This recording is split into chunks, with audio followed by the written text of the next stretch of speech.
Como sabemos, hay una polarización mantenida en espera por lo pronto del próximo 8 de marzo, día en que se presentará ante el Congreso de la República, si no hay cambio de fecha, el gabinete presidido por Aníbal Torres. Y ahí veremos qué pasa con la confianza, si se le da o no, y qué pasa con los ministros, algunos de ellos sumamente cuestionados.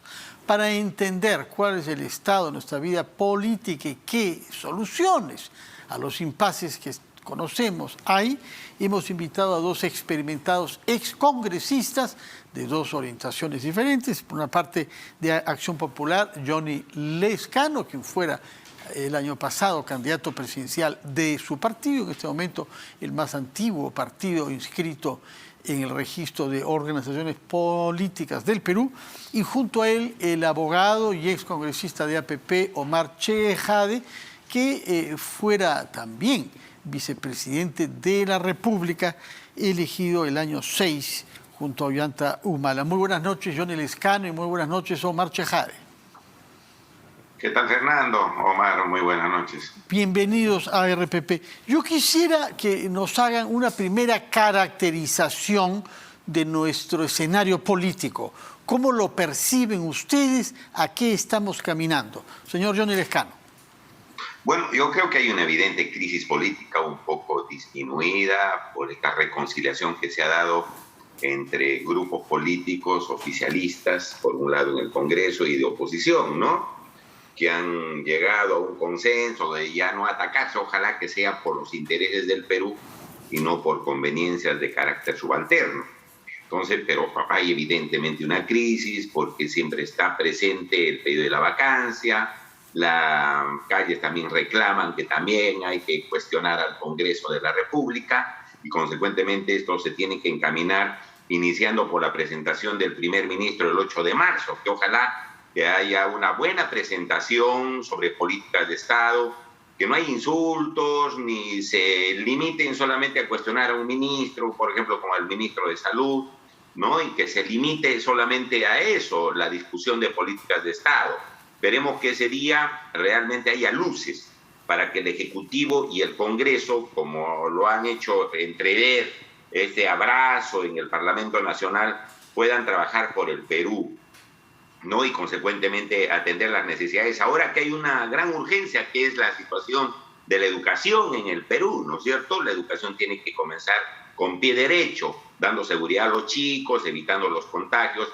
Y por el otro lado, la situación de la vacunación, que todavía es una emergencia, y la recuperación del trabajo. Por la parte económica, hemos desplazado a Chile, según las otras informaciones que nos vienen del extranjero. Así que esperemos que aquí haya un punto de quiebre para reconducir la situación del Perú y pueda hacerse estos esfuerzos para mantener el sistema democrático, evitar pues que los grupos corruptos puedan retomar el poder, porque eso es lo que quieren, ya se vienen algunos juicios, y hacer los esfuerzos para llevar adelante el gobierno y el Congreso también, y en general la vida política de nuestro país. Señor Chejade, ¿cómo percibe usted nuestro escenario? ¿Coincide en que se abre quizá camino un punto de quiebre? Mira, coincido en parte con Johnny y Fernando en el sentido de que estamos en una crisis política. Es evidente que es una crisis política. Sin embargo, yo no confío en que esto se va a solucionar. Siempre lo he dicho, no va a haber cohabitación política entre el Congreso de la República y el Poder Ejecutivo. No la ha habido, no la hay y tampoco la habrá. Hay posiciones muy disímiles entre el Poder Ejecutivo y el Congreso de la República, y el Poder Ejecutivo hace esfuerzos denodados para petardear muchas veces el diálogo, la concertación. Entiendo que el Congreso de la República, a través de la señora Alba y la mesa directiva, sobre todo la señora Alba, han tratado de hacer un alto dentro de este fuego graneado de estos 7 meses de gobierno y de gestión de ambos, pero es evidente que el presidente de la República comete, torpezas tras torpezas, provocaciones tras provocaciones, al colocar a una serie de ministros absolutamente impresentables. Es decir, estamos en una época de pandemia todavía, donde hay más de 204.000 muertos, y si había algo rescatable, de lo poco rescatable que hay en el gobierno y en el Ejecutivo, era el ministro Ceballos de Salud, y lo que hace el señor Castillo para salvar su pellejo es a llamar al bombero, al señor Cerrón, para que le provea de algunos ministros extorsionadamente de su bancada o de su partido, entre ellos, como no, al señor Condori, el ministro de Salud, y pone prácticamente un curandero a salvar los grandes problemas de salud, de muerte, de infección que existen en la patria. Eso es inaceptable. Y por no mencionar a otros personajes que están vinculados a acoso, a violación, a misoginia, en fin, de una serie de delitos que no deberían de alguna manera pertenecer a un gabinete ministerial. Es decir, el día de hoy, Fernando, Johnny, para pertenecer al gabinete del señor Castillo no hay que tener buenos antecedentes, buen currículum, sino un prontuario. Y eso lo ha demostrado en los 4 gabinetes, salvo honrosas excepciones, por supuesto, que ha designado el señor Castillo. Por eso que yo particularmente no creo mucho en esta tregua. Lo que quiere el presidente Castillo es disolver el Congreso, probablemente con fines subalternos para una asamblea constituyente y gobernar a placer en 5 o 6 meses, y la receta que quiere utilizar es la que utilizó polémicamente el expresidente Vizcarra, de disolver el Congreso a través de ¿qué? Provocar al Congreso de la República para que no le otorgue el voto de confianza o de investidura luego de designado un primer ministro, que hizo sea paso es el señor Aníbal Torres, que es provocador, que se ha enfrentado permanentemente al Congreso de la República, a la prensa y a la opinión pública. Por lo tanto, mi querido Fernando, Johnny, yo no creo en esta tregua y lamentablemente el país es el que más sufre, ¿no?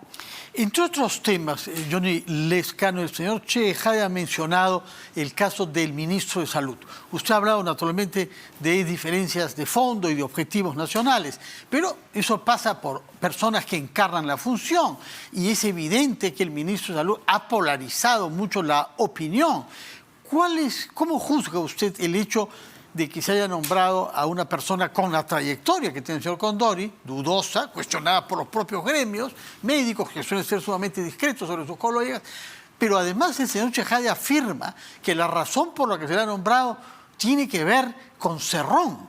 Es decir, díganos cuál es su opinión sobre el rol que Cerrón está jugando en el oficialismo y si eso explica en particular el nombramiento y la persistente defensa que el presidente Castillo ha hecho de un ministro más que cuestionado.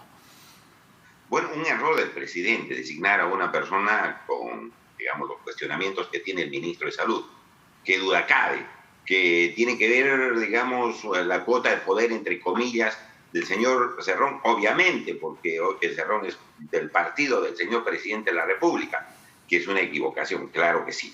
Pero yo creo que aquí hay que ponerle, digamos, primera, digamos, opción al país, ¿no? Esta preocupación que tiene que ir de la mano con los acontecimientos grandes y estas relaciones entre el Ejecutivo y el Congreso. Y eso pasa primero por el voto de confianza. Yo creo que puede haber cambios, claro, en el gabinete. El presidente tendrá que evaluarlos, dado el cuestionamiento permanente al ministro de Salud, pero creo que el Congreso y el Ejecutivo, con este acercamiento que tienen que darle el voto de confianza al gabinete, porque, como ha dicho Omar, está paralizado, y como es momento de comenzar a movilizar al país, dándole el voto de confianza al gabinete para que vuelva a trabajar dentro de la normalidad que necesita el Perú, porque durante estos 6 meses hemos tenido una anormalidad por una serie de razones. Yo creo por fuego cruzado entre los dos poderes. Los dos poderes han cometido errores, ¿no? Y eso hay que decirlo de alguna manera, de forma imparcial. Entonces yo creo que hay que darle el voto de confianza al primer ministro, al gabinete, hacer los cambios que se requieren en el gabinete, que creo que sería una posición responsable después del presidente de la República y del primer ministro, y atender las necesidades del país. No nos olvidemos, yo muestro preocupación, por ejemplo, en esta ley de modificación a la colaboración eficaz. Sí. Un error, pues, terrible, ¿no? Modificar esta ley que ha servido de mucho para precisamente capturar a los mafiosos y a los corruptos que tanto daño le han hecho al país. Y eso se pretende modificar en el Congreso. Un tremendo error. ¿Quiénes están ahí? Los grupos oficialistas y los grupos de oposición del Congreso. De tal manera que hay una corresponsabilidad que hay que resolverlo poniendo cada poder del Estado su cuota de colaboración para que el Perú salga adelante. Porque si no, nos vamos a caer en una situación inmanejable. Va a venir nuevamente la situación de vacancia y otros pedidos, y el pueblo ya está un poco enojado, cansado, y dice que se vayan todos. Ese es el pedido de la gente en la calle. Omar Chejade, es peligroso porque puede llevar a un cambio radical. Antes de retomar nuestro diálogo sobre la política en general, quisiera utilizar que Johnny Lezcano ha mencionado el caso de ese proyecto de ley, ese dictamen que está elaborándose en la Comisión de Justicia, presidida por la ex fiscal de la Nación, Gladys Echaíz, miembro de su partido, APP. ¿Cuál es su opinión sobre estos cambios que se pretende introducir en la ley sobre colaboración eficaz? Mira, yo pienso de que es un error. Yo le respeto mucho a la doctora Gladys Echaíz. Yo no sé de dónde habrá venido este proyecto. A lo mejor ella recibió este proyecto de alguna otra bancada. Estaba hecho en el Congreso anterior bajo impulso de un miembro de Podemos Perú, la señora Cabrera. O sea, ese proyecto estaba encarpetado, ella lo ha resucitado. Bueno, en todo caso, todavía falta el debate en el Pleno del Congreso de la República. Nosotros pensamos que la colaboración eficaz debería quedarse como está. No hace falta ponerle plazos ni cortapisas. Tengo entendido que son 8 meses, más 4 meses de manera extraordinaria y un plazo de 8 meses más si es organización criminal. Eso es lo que he estado leyendo. Sí. Me da la impresión de que eso podría, digamos, traer cola, podría traer, digamos, ciertas dificultades a los procesos de colaboración eficaz. Creo que eso debería merecer mayor debate. Yo le tengo mucho aprecio a María Teresa Cabrera, fue una colega mía, aunque de otra bancada, sí, estupenda congresista, anteriormente fue jueza. Sin embargo, bueno, digamos, eso merecerá, no estoy totalmente de acuerdo con su proyecto, en todo caso, merecerá un debate pleno. Si usted me pregunta mi opinión, creo que debería quedarse la colaboración eficaz tal cual, porque esto podría restarle mérito y crear dificultades a los procesos de colaboración eficaz que de alguna manera han dado resultados en la lucha contra la corrupción y contra el crimen organizado. Muchas gracias por esa respuesta clara. Realmente le agradezco que ha sido claro. Se opone usted a eso, con todo el respeto que tiene por su compañera de partido, la señora Gladys Echaíz. Tenemos que ir a una pausa, después de la cual quiero preguntarles qué rol piensan ustedes que en las actuales circunstancias deben jugar sus respectivos partidos políticos, que coinciden ambos en ser percibidos como partidos de centro y que han priorizado hasta el momento la gobernabilidad, razón por la cual le han dado mayoritariamente el apoyo a los gabinetes que se han presentado. Quisiera que me digan cómo evalúan ustedes la función que APP y AP deben jugar en las actuales circunstancias de nuestro país. Primero vamos a ir a una pausa, retomamos nuestro diálogo con los excongresistas Johnny Lezcano y Omar Chejade. Excongresistas, el señor Omar Chejade de Alianza para el Progreso APP y Johnny Lezcano de Acción Popular AP. Señor Chejade, ¿qué rol le parece que su partido puede jugar en vista de, uno, su implantación nacional, ¿no? Me parece que de las bancadas es el que tiene, junto a AP, justamente mayor presencia en las regiones y en consecuencia tendrá unas elecciones importantes, las del 2 de octubre, ¿no? Tendrán que asegurar su presencia a nivel distrital y regional. Pero al mismo tiempo es una bancada que, siguiendo en general las instrucciones del presidente fundador, César Acuña, ha priorizado siempre la gobernabilidad. Explíquenos ese concepto, por favor, y cómo cree que cómo va a seguir inspirando o no las decisiones que tengan que tomar, en particular el 8 de marzo. Correcto, Fernando. Mira, César Acuña y Alianza para el Progreso siempre hemos tratado de privilegiar la agenda país, hemos tratado de privilegiar la gobernabilidad. Yo he sido parlamentario, como tú bien has dicho, en 2 oportunidades. y evidentemente en este momento yo no pertenezco a la célula parlamentaria de Alianza para el Progreso, sin embargo soy parte del comité político, Comité Ejecutivo Nacional. César Acuña siempre ha privilegiado la gobernabilidad en el país por encima de todos los intereses partidarios. Sin embargo, creo que esto ya se viene agotando, Fernando, Johnny, porque vemos que el Ejecutivo, el gobierno, no reacciona, y ya cuando fue nombrado como primer ministro Aníbal Torres y una serie de ministros de este gabinete, entre lo impresentable y lo mediocre que ha sido realmente en estos 4 gabinetes, César Acuña fue el primero que dijo de que no se le iba a dar la confianza esta vez al gabinete Torres, al gabinete ungido por el presidente Castillo. Evidentemente esto seguramente se seguirá discutiendo en los próximos días antes del 8 de marzo. Si tú me preguntaras una opinión personal, yo no le daría la confianza a Aníbal Torres. El presidente Castillo sigue en su labor confrontacional, el día de hoy incluso con la prensa peruana, el cual le pide explicaciones al jefe de Estado, y este se molesta y trata de tergiversar totalmente la agenda, increpando a los medios de comunicación que hacen su labor de fiscalización, como debe ser. Y en todo caso, Fernando, amigos de RPP, decirle que esta constitución política, este sistema que tiene el Perú históricamente, es un sistema presidencialista, o semipresidencialista, o presidencialista atenuado, como ustedes quieran llamarlo. ¿Qué quiero decir con esto? No tenemos un sistema parlamentarista, es decir, que usted coloca a un nuevo ministro que no le parece o que no está haciendo bien las cosas y solucionado el problema, o como en otras democracias, digamos como en España, que es una monarquía constitucional, o la Gran Bretaña, donde el primer ministro, que es el que verdaderamente gobierna, se presenta todas las semanas o cada 15 días en la Cámara de los Comunes, en el Reino Unido, o en el Congreso de los Diputados en España. No, este es un sistema presidencialista en el que el presidente de la República es jefe de Estado y jefe de gobierno al mismo tiempo. Y si este comete errores continuamente, no va a interesar quién va a ser el ministro posible, porque la cabeza es la que está absolutamente errada, equivocada, y va llevando al país al abismo, como lo está haciendo el presidente Pedro Castillo. El Congreso de la República es el contrapeso, es el equilibrio de poderes que tiene la labor, y lo sabe muy bien Johnny, de representación, de fiscalización y legislativo, pero no tiene una labor ejecutiva de manejo del país en un sistema que es evidentemente presidencialista atenuado.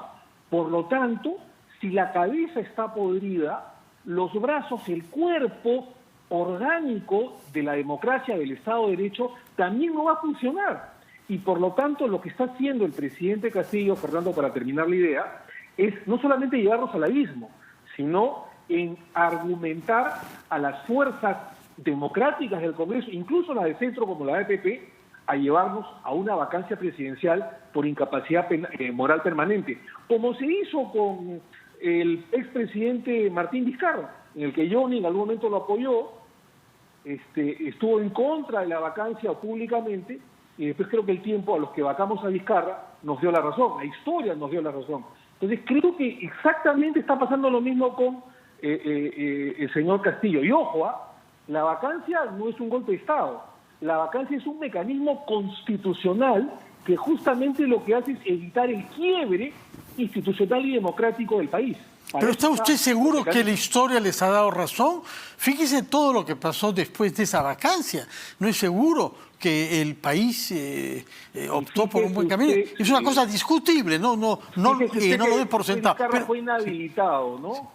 Y se vacunó y digamos con su omisión muchísima gente, ¿no? Sí, yo sé. El problema es cómo aplicar un concepto de ese tipo que no tiene un contenido jurídico claro y que abre las puertas a la arbitrariedad. Pero en fin, yo comprendo que esa sea su opinión. Señor Lescano, justo nos llega un comunicado publicado por la bancada de su partido. Lo ponemos en pantalla, no sé si lo conoció allá, lleva fecha de hoy, no hay nombres que lo firmen. Suponemos que eso significa que son los 14 miembros de la bancada, no lo sé, usted nos dirá. Se cita tanto a Fernando Belaúnde como a Valentín Paniagua y se dice de una manera escueta: la moción de censura contra la presidenta del Congreso, cuyo nombre no dan, pero es María del Carmen Alba, de Acción Popular, por parte de la bancada de Perú Democrático, demuestra claramente que algunos parlamentarios continúan con su misión de desacreditar y desgastar la imagen institucional del Congreso, en vez de centrarse en materializar una agenda de consenso en favor del Perú. Si hubiera usted sido miembro de la bancada, ¿lo hubiese firmado este pronunciamiento? Bueno, en realidad, en primer lugar, Fernando, yo no soy, digamos, no estoy trabajando en la bancada, soy militante de Acción Popular, ¿no es cierto? Los congresistas habrán evaluado la situación, pero lo más importante es que ahora estos enfrentamientos cesen, porque entonces, ¿para qué se han dado un abrazo? ¿Para qué se han reconciliado si no es para que tanto el Ejecutivo y el Congreso puedan trabajar por los intereses del país? Creo que eso habían dicho. Consecuentemente, si hay esa posibilidad, si hay ese consenso mayoritario, este pedido de vacancia entrará y será pues rechazada por el Pleno del Congreso. Creo que es lo que corresponde. Censura, ¿no? La censura, dice usted. Sí. O la censura, perdón. Sí. La censura. Ahora, entonces, ojo que no se está criticando a Perú Libre acá, sino a la bancada Perú Democrática, no a los que se dieron el abrazo, sino a la bancada que fue de Valer y de la cual es miembro Betsy Chávez. Claro, ¿no? Pero Betsy digamos, Chávez. Por eso Perú Democrático son 6 o 7 parlamentarios que estarían en minoría y los otros grupos están en mayoría. Consecuentemente, esa censura va a ser rechazada en el Pleno del Congreso. Por eso es bueno trabajar, Fernando, viendo lo que está pasando en el país, no cometiendo errores, repito, del Ejecutivo y de parte del Congreso, porque ambos han cometido errores. Hay que ser hidalgo de reconocer que ha habido una serie de impases. Ahora tú preguntabas, ¿cuál es el rol de Acción Popular? A concepto mío, mantener la democracia, porque en estos momentos está en un peligro, pues, o nos llevan al radicalismo de izquierda, que obviamente hay un sector en Perú Libre que trata de imponer y cometiendo errores garrafales, o nos llevan pues al radicalismo de derecha, que hay en varios grupos políticos del Congreso, se nota, ¿no? El afán simplemente de estar cuestionando y tirando piedras al Ejecutivo. Entonces los grupos democráticos de centro, como Acción Popular, y qué bueno que piense a ti también Omar, tenemos que poner pues mesura, tenemos que sostener el país con los principios democráticos y no estar atizando estas posiciones absolutamente radicales, porque ambas posiciones son malas, ¿ah? Una nos llevan a un fracaso total pues con ideologías que no han dado resultado y el otro también, que incluso blindan corruptos. Eso no se puede hacer, eso no es permisible, ¿no es cierto? Nos llevarían al fracaso total. Entonces los grupos como Acción Popular tienen que buscar una posición de centro que permita que el gobierno avance, que el Perú avance, en suma, que el Perú avance, ¿no? Y que atiende las necesidades nacionales, porque si no vamos a estar en un constante enfrentamiento entre si lo desaparecemos al Congreso o lo desaparecemos al presidente de la República. Y ese no es el camino que se requiere en estos momentos. Repito, ya hay un alentador aumento y respaldo económico en el Perú a nivel internacional y eso hay que aprovecharlo. Está bajando un poco la situación de la pandemia, eso hay que aprovecharlo. Comienzan las clases escolares, hay que tomar medidas y si nosotros nos distraemos en esta discusión no vamos a hacer absolutamente nada. De tal manera que yo creo que en este tipo de discusiones internas un poco aisladas, creo que se deben dejar de lado y comenzar de nuevo. Y ojalá que haya una predisposición de todos para que en forma sencilla, con buenos gestos, con modales democráticas, llevarlo al Perú adelante. No creo que es la primera... Mira, Fernando, tú lo has conocido, y Omar también, obviamente, al presidente Belaúnde. El presidente Belaúnde nunca ha estado tras de vacancias, ni censuras, ni cuestionamientos de esta naturaleza. Él ayudaba a los gobiernos que entraban a superar los impases y los problemas que tenían. Esa es la posición nuestra, siempre lo hemos hecho así. La bancada de Acción Popular, por ejemplo, ha dado el voto de confianza a los anteriores gabinetes, me parece bien. Aún con sus errores, hay que darle pase para que atiendan los problemas del país. Esos errores individuales se tratarán de otra manera. Existen los mecanismos correspondientes, pero no crear una crisis generalizada que le hace un tremendo daño al Perú. Yo creo que esa es la posición que debe tomarse en Acción Popular. Hemos comprendido. Y creo que ahora falta saber si ha convencido usted a su ex compañero, ex colega de trabajo. Yo creo que sí, Omar. No, vamos a escucharlo, vamos. Sí. Porque él comenzó diciendo que no había que darle Fernando, el voto a Aníbal Torres. Sí. No sé si después de haber no, pero usted mira, y el despliegue Omar de Chejade cortesía. es abogado, conoce derecho. Y Omar Chejade sabe quién es Aníbal Torres. Un distinguido jurista, ¿no? Que tiene muchos libros publicados en materia civil. No creo que sea un corrupto, es una persona honorable. Y creo que eso le puede dar una presencia distinta, al margen de los cuestionamientos, Omar. Es una persona responsable. El otro día... Pero dijo que era un poco confrontacional y eso no le gusta a los APP. Pero yo te pongo un ejemplo. El otro día vinieron unos empresarios de Las Bambas, hablaron con el presidente de la Comisión de Energía y Minas, haciéndole llegar la preocupación que las carreteras estaban tomadas. Se reunieron en ese mismo momento con el doctor Aníbal Torres. El doctor Aníbal Torres viajó en el mismo instante a Las Bambas y le puso fin al bloqueo de carreteras. Eso supone que, aun cuando sea confrontacional en unas materias, está obrando de manera tal que está resolviendo los problemas del país. Bueno, vayamos a ver entonces, porque el tiempo corre. Se ha logrado convencer usted, en primer lugar, al señor Chejade, porque si lo ha hecho, podremos creer que hay otros convencidos en el camino. Es bastante tenaz el señor Chejade en general. Lo escuchamos, señor Chejade. No, yo lo aprecio al señor Ayón y hemos sido congresistas, digamos, durante 5 años. Yo aprecio su trabajo, ¿no? Pero no soy tan optimista como él, ¿no? ¿Hasta cuándo vamos a esperar? Él habla de Aníbal Torres, sí, ha sido un buen profesor universitario, no me cabe la menor duda, pero una cosa es como profesor y otra cosa es como político, ¿no? Y como político ha demostrado que no tiene correa, no tiene una capacidad de concertación, que confronta permanentemente con las bancadas, con el Congreso de la República. Él habla, Johnny, por ejemplo, habla que estamos mejorando, digamos, nuestra economía. No sé si se referirá al Perú o de repente a otro país de Latinoamérica.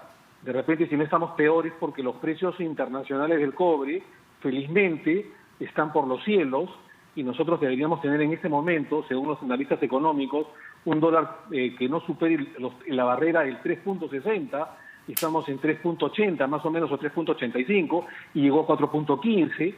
Entonces, la gasolina está alrededor de 20, 21 soles. Eso es internacional, digamos, ¿no? En 97. Entonces, creo yo que estamos en un gobierno que está fracasando en materia económica, en materia política, y que el día de hoy, de lo poco que bueno que había aquí en el señor Ceballos, se lo cambia, se hace un trueque por un curandero, que vende agua racimada y que tiene serias denuncias en su región y que además es cercano, muy amigo del señor Cerrón, y a eso obedece justamente su nombramiento. Por lo tanto, si yo tuviera que votar el día de mañana, votaría evidentemente por la censura, por no darle el voto de confianza a este gabinete Torres. El problema es que hay una bala de plata, que ya lo había advertido el ex premier breve, Valer, y que la siguiente es la de hoy y se disuelve el Congreso.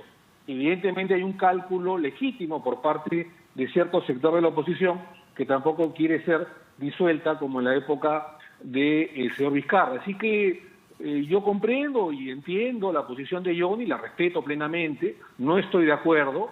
Este es un gobierno que nos está llevando al abismo, es un desastre este gobierno y evidentemente hay mecanismos constitucionales. El otro día se acusó a la presidenta Alba y a los grupos de oposición de estar conspirando de golpe de Estado. No, señor. El coordinar, y lo sabe perfectamente Johnny, entre diferentes bancadas, en concertar, es la labor de los políticos. Los políticos hacen política y se reúnen para interpelar entre varias bancadas, y no necesariamente en el Congreso, para interpelar, para censurar, o incluso para promover vacancias. Son mecanismos constitucionales y no se puede considerar eso golpe de Estado, o sea, rebelión. Ustedes revisan el Código Penal Y la rebelión o la sedición o el motín, en todos los artículos del Código Penal, habla del que se alza en armas o utiliza la violencia para derrocar a un gobierno legítimamente elegido. Y acá no se está utilizando por parte de los congresistas o los políticos ni la violencia ni el alzamiento en armas, sino el diálogo para utilizar mecanismos constitucionales y ponerle fin a los tormentos que sufre la patria a través de este gobierno, que es un desastre, así de fácil. Palabras finales, Johnny Lezcano.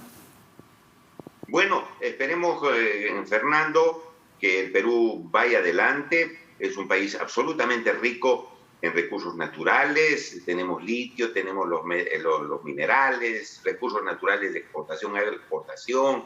Es un país maravilloso, a pesar de las dificultades que hemos tenido, de 6 expresidentes acusados de corrupción, investigados en estos momentos, con poderes del Estado que no se ponen de acuerdo, seguimos adelante. El Perú está recuperando lo que ha perdido con dificultades, es cierto, pero está recuperándose en una serie de cosas. Qué bueno sería que quienes están en el poder cumplan sus funciones adecuadamente. En un lado, obviamente, la inexperiencia. Claro, el gobierno es con notoria inexperiencia, ¿no? Que se nota, digamos, que no tiene pericia de alguna manera. Pero por el otro lado también se trata de aprovechar esta inexperiencia para retomar el poder y dar ventaja a algunos grupos que le han hecho muchísimo daño al país, ¿no? Y que los mafiosos tratan de aprovechar esa coyuntura. Eso no hay que permitirlo, porque si no, el país va a ser un caos. Hacemos votos seguramente con todos los grupos políticos, incluido Alianza para el Progreso, que pueda poner pues el equilibrio, ¿no? El equilibrio para hacer un esfuerzo. Yo sé que hay que hacer un esfuerzo, corresponde al Perú hacer un esfuerzo, no por determinado gobierno, no por determinada persona. Debemos hacer un esfuerzo por nuestro país. Es un país que requiere muchísima entrega, vocación de servicio, no retomar el poder o tomar el poder para otro fin.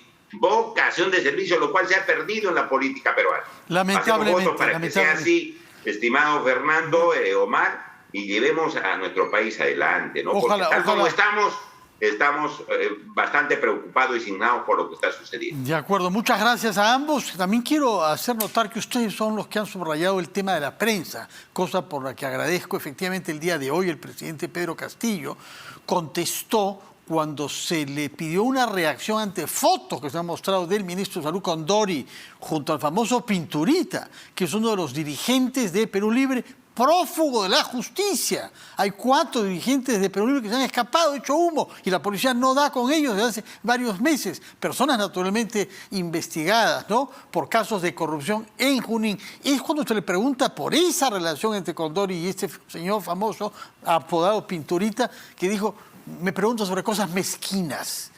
Y es una respuesta agresiva y que revela no entender que es una pregunta sobre corrupción. Por eso es que se le ha preguntado eso. No tiene nada de mezquindad. El presidente dice, no, pregúnteme sobre educación y vaya a la escuela con el ministro. No, nada justifica la corrupción. Así fuera Solón, que no es Solón el señor Condori. Muchas gracias por esta referencia a la prensa. Gracias, Han habido Fernando, ecos, como ustedes saben, hoy del Consejo de la Prensa Peruana y de IPIS y de otras organizaciones, repudiando naturalmente que el jefe de Estado se ha expresado de esta manera sobre periodistas que lo que hacen es hacer las preguntas que todos quisiéramos que se respondan. Muchas gracias por su presencia en RPP, Johnny Lezcano y Omar Chejade. Vamos a